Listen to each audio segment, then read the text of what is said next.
পৰীক্ষা বহি চাই আছোঁ, পৰীক্ষা বহিছোঁ আৰু মাজতে এইফালে চাহ একাপ খাই লওঁ, নহ'লে মানে একদম কিবা ভাল লগা নাই, কাম কৰিবলৈ শক্তিবিহীন হৈ গৈছোঁ দেই।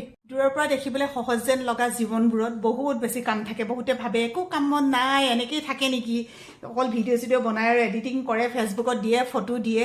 ভিডিঅ'টো একেবাৰে আৰম্ভণিতে এটা কিন্তু সঁচা কথা আজি আপোনালোকে ক'ব লাগিব, চশমাযোৰ কেতিয়াবা এনেকৈ মূৰত তুলি পেলাই বিচাৰি থাকি পাইছেনে? মই কিন্তু পাইছোঁ।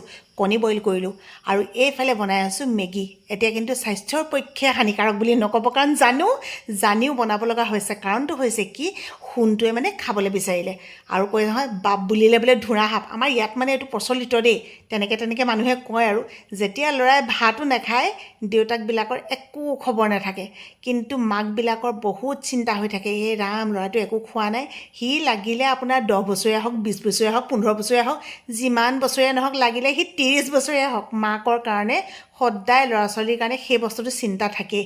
নিজৰ কাৰণে লগতে একাপ চাহ বনালোঁ। আজি মানে ৰাতিপুৱা যে মোৰ লাল চাহ খোৱা নহ'ল, যিদিনাখন মোৰ লাল চাহ কাপ খোৱা নহয় সেইদিনাখন মোৰ একদম কৈছোঁ নহয়, মোৰ কামুৰিবলৈ আৰম্ভ কৰিয়ে দিয়ে নহয়। আচলতে আজি মোৰ উঠাটো অকণমান লেট হৈ গ'ল আৰু যাৰ কাৰণে চাহকাপ খাবলৈ থাকি গ'ল। একদম ফুলটিকৈ চাহ লৈ লৈছোঁ। একাপ খোৱাৰ পিছতহে মূৰটোও ভাল লাগি যায়। বিয়া পাতিলে, ল'ৰা বাপেক হ'ল, তথাপিতো খোৱাৰ চেওঁ স্বভাৱ দেখিছে, সেইখিনি হৈছিলে সোণটোৰ ভাত, যাৰ কাৰণে এতিয়া মই মেগী দিব লগা হ'ল। কণী 4টা বইল কৰিছোঁ, সিহঁতি 3টা মানুহ আছে দেই তাত, 3টাৰ কাৰণে 4টা বইল কৰি দিছোঁ। কোনে কোনে বোলো খাব, অকণমান আকৌ ক'লা নিমখটো ছটিয়াই দিলেহে ভাল লাগে, আৰু এনেকৈ মানে দুফালকৈ কাটিলে নিজেও ভাল পাওঁ, সিহঁতিকেইটাই যে কাটি দিলেহে ভাল পায়। সেইকেইটা দেখিছে 3টাই লগ লাগি লেকচাৰ দি আছে। এফালে ময়ো লৈ লৈছোঁ চাহ। অথনি আকৌ সি নাখাইছিলে যে আমলেটটো, সেই আমলেটটোও ল'লোঁ, লগতে আলু ভাজি অকণমান আছিলে আৰু মেগী অকণমান ময়ো লৈছোঁ দেই। বইল ডিম এটাৰ সৈতে লাল চাহকণ খাবলৈ লৈছোঁ।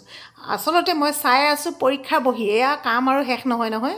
বহুতে ভাবে একো কাম বন নাই, এনেকেই থাকে নেকি, অকল ভিডিঅ' চিডিঅ' বনাই আৰু এডিটিং কৰে, ফেচবুকত দিয়ে, ফটো দিয়ে। আচলতে আমি ৰাতিপুৱাৰ পৰা ৰাতিলৈকে বহুত বেছি কষ্ট কৰোঁ, চবতে কষ্ট, ঘৰৰ কামত কষ্ট, পইচা ঘটিবলৈ কষ্ট, ফেচবুক, ইউটিউব এইবিলাক চলাই থাকোঁ নিজৰ সেই ভাল লগাখিনি কৰিবৰ কাৰণে। যেতিয়া কষ্টৰ মাজত একপি ফটো দিওঁ, আপোনালোকে ধুনীয়াকৈ মন্তব্য এটা দিয়ে, ইচ কিমান যে সাহস পাওঁ নহয়, কেনেকুৱা ভাল লাগে। এয়া চাওকচোন, এতিয়াও কামেই কৰি আছোঁ, না গৰম বন্ধ বুলি ৰেষ্ট আছে, না কিবা বুলি ৰেষ্ট আছে। এতিয়া বহিখিনি চাই লওঁ ধুনীয়াকৈ, এয়া চাহকাপ খাই লৈ।